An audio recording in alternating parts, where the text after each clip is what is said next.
അടുത്ത 2 മണിക്കൂർ ഞാൻ ഈ ലോകത്തില്ല.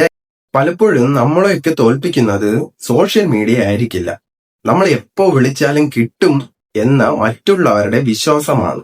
പലപ്പോഴും നിങ്ങൾ ഫുൾ ഫോക്കസിൽ ജോലി ചെയ്യാനിരിക്കുമ്പോഴായിരിക്കും കൂട്ടുകാരുടെ കോൾ വരുന്നത്, അല്ലെങ്കിൽ വീട്ടുകാർ വാതിലിൽ മുട്ടുന്നത്.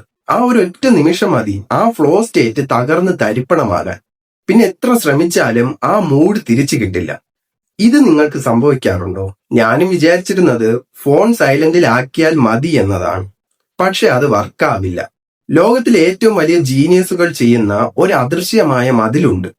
ഇത് ചെയ്താൽ അടുത്ത 2 മണിക്കൂർ നിങ്ങളെ ആരും ശല്യപ്പെടുത്തില്ല. ഇതിനെയാണ് മുങ്ങിക്കപ്പൽ തന്ത്രം എന്ന് വിളിക്കുന്നത്. കടലിനടിയിൽ കിടക്കുന്ന മുങ്ങിക്കപ്പലിലേക്ക് ആർക്കും റേഞ്ച് കിട്ടില്ല. നിങ്ങളുടെ ജോലി തുടങ്ങുന്നതിന് 5 മിനിറ്റ് മുന്നേ വീട്ടുകാരോടും സുഹൃത്തുക്കളോടും പറയുക, അടുത്ത 2 മണിക്കൂർ ഞാൻ ഈ ലോകത്തില്ല എന്ന് തന്നെ ചിന്തിക്കുക, എന്നെ ഡിസ്റ്റർബ് ചെയ്യരുത്. ഇത് കേൾക്കുമ്പോൾ ആദ്യം അവർ നിങ്ങളെ അഹങ്കാരി എന്ന് വിളിക്കും. എനിക്കും ആദ്യം ഇത് കേട്ടപ്പോൾ പേടിയുണ്ടായിരുന്നു. പക്ഷെ ഓർക്കുക, ആ വാതിൽ അടയുമ്പോൾ മാത്രമാണ് നിങ്ങളുടെ തലച്ചോറിന്റെ വാതിൽ തുറക്കുന്നത്. ആ 2 മണിക്കൂർ കൊണ്ട് നിങ്ങൾ തീർക്കുന്നത് ബാക്കിയുള്ളവർ ഒരാഴ്ച കൊണ്ട് തീർക്കുന്ന ജോലിയായിരിക്കും. ഇങ്ങനെ ലോകത്തെ മ്യൂട്ട് ചെയ്ത് വിജയത്തിലേക്ക് ഫോക്കസ് ചെയ്യാൻ നിങ്ങൾക്കിവിടെ തുടരാം.